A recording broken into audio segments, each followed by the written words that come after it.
Makapigil hininga ang eksena ng isang lalaking umakyat sa poste ng kuryente dyan sa lungsod ng Marikina. Biruin nyo, tumagal po ito ng higit sa isang araw o 30 oras bago tuluyang maibaba ito ng mga rescuers. Nagrereklamo kasi ang lalaki sa taas umano ng singil ng kuryente. Alamin natin ang live report ni Mar Gabriel. Mar, kuryente ba talaga ang problema ng tao?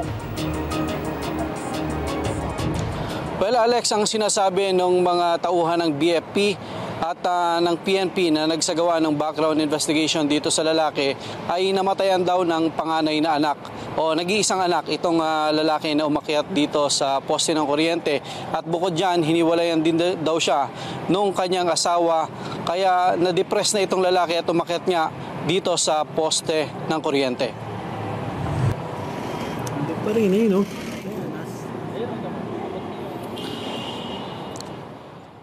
Spider-Man sa tuktok ng higit 150 talampakang poste ng kuryente sa Marikina City ang lalaking ito habang nire-rescue ng mga tauhan ng BFP.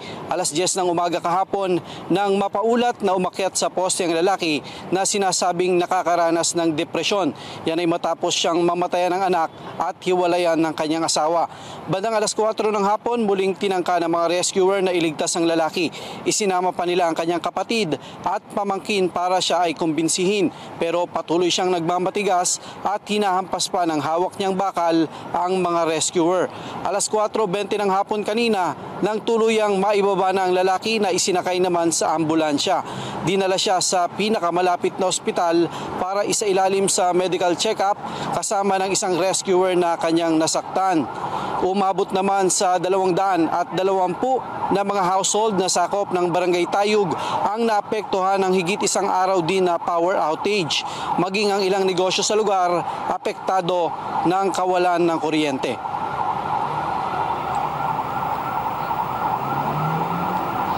Alex, pagkatapos ng medical check-up nitong lalaki ay nakatakda raw siyang i-turn over dito sa Marikina Police para naman sampahan ng kaukulang kaso. Maharap siya sa kasong alarm and scandal. Alex?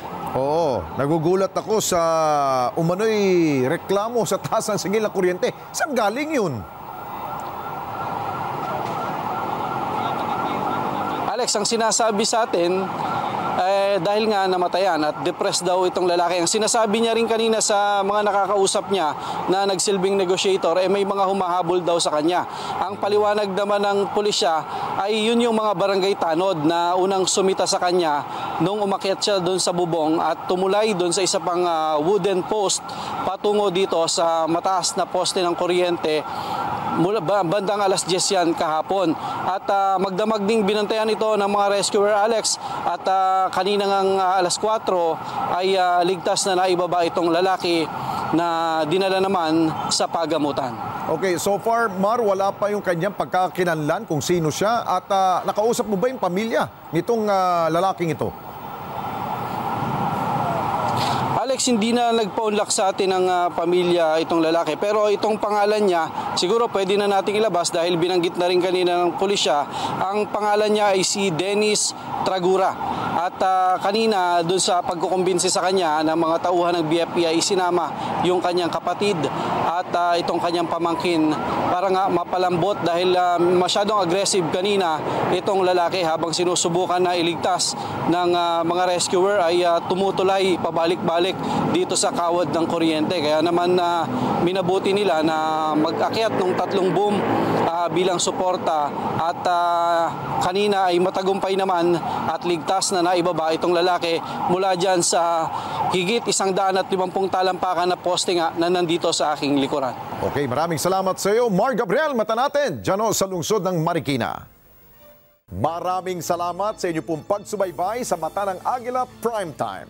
Para malaman ang matatag, matapang at matapat na mga balita, i-follow lamang at mag-subscribe sa @Net25 TV.